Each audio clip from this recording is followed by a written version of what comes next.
Hi, my name is Brooke Felt, and welcome to our Solidarity Snack Time series. Today we will be talking about emotional resilience. If resilience is a process of adapting well in the face of adversity, trauma, tragedy, threats, or significant sources of stress, then emotional resilience refers to one's ability to adapt to stressful situations or crises.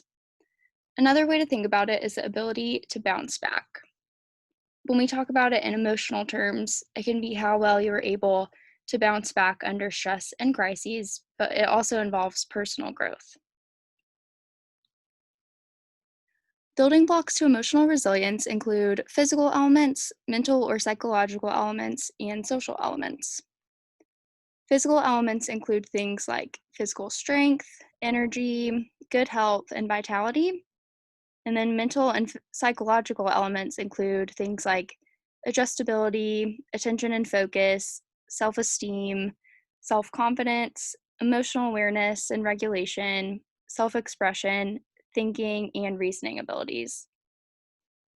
And social elements include things like interpersonal relationships, so relationships at work, family, friends, just within the community, group conformity, likability, communication, and then cooperation.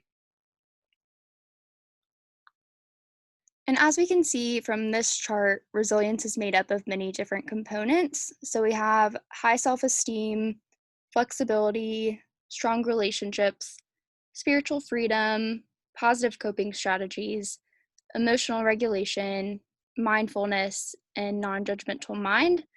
And we'll come back to this a little bit later on.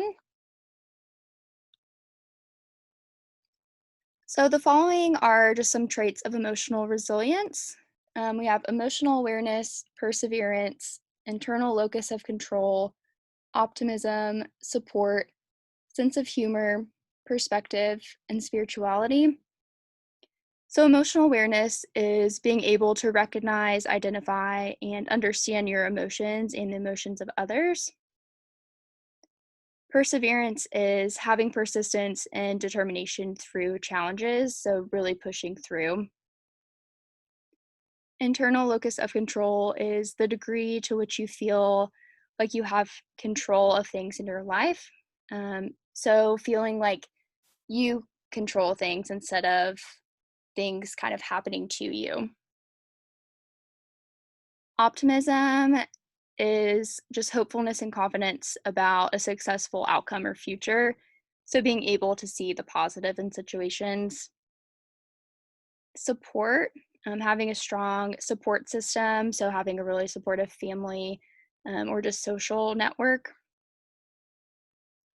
Sense of humor, a person's ability to perceive humor or appreciate a joke. So, really being able to laugh in the face of difficulties, which this causes a shift in your perspective from seeing the threat as a challenge instead, which changes the way your stress response happens. And perspective is just a person's point of view. So, gaining perspective and learning from mistakes. And then spirituality, being connected to your spiritual side instead of only your physical side. And so, resilience is something that adults may exhibit more of because it was modeled for them or they experience circumstances that force them to learn resiliency. And although some people may have more of an innate sense of resilience, it is still able to be developed and strengthened. A helpful way to think about resilience is like a muscle. The more you use it, the stronger it becomes. And there are many different ways you can build emotional resilience. For example, we have building self acceptance, improving stress management strategies, building self esteem, building mindful and being mindful and focused on the present, expressing emotions wisely, and choosing to react to stress in a way that won't harm the self or those around. So, a lot of these mirror components on the chart we saw a few slides ago. Improving stress management strategies correlates to having positive coping strategies. Building self esteem and self acceptance to develop a greater sense of confidence and self worth in yourself. So, this is really tied to building a higher self esteem. Being mindful and focusing on the present, which increases mindfulness, expressing emotions wisely and choosing to react to stress in a way that is not harmful, which both of these can be correlated with practicing emotional regulation. And then reacting to stress in a non harmful way can also be related to having positive coping skills. So, all of these um, kinds of strategies are ways that you can build emotional resilience.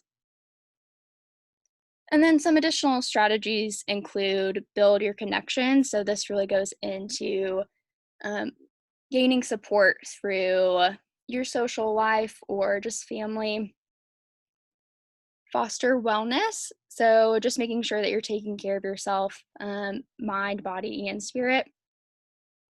Find purpose. So, when you find purpose for your life or purpose in doing daily tasks, you really are more motivated and more confident to do things because you have your eyes set on what the purpose is. And then embrace healthy thoughts, which is really important. And lastly, know when to ask for help. So, being resilient doesn't mean you have to push through everything on your own. Life gets hard and everyone goes through things. So, asking for help can create more resilience by just having the courage to acknowledge sometimes you can't get through it alone. Thank you guys so much for tuning in. I hope you have a great day.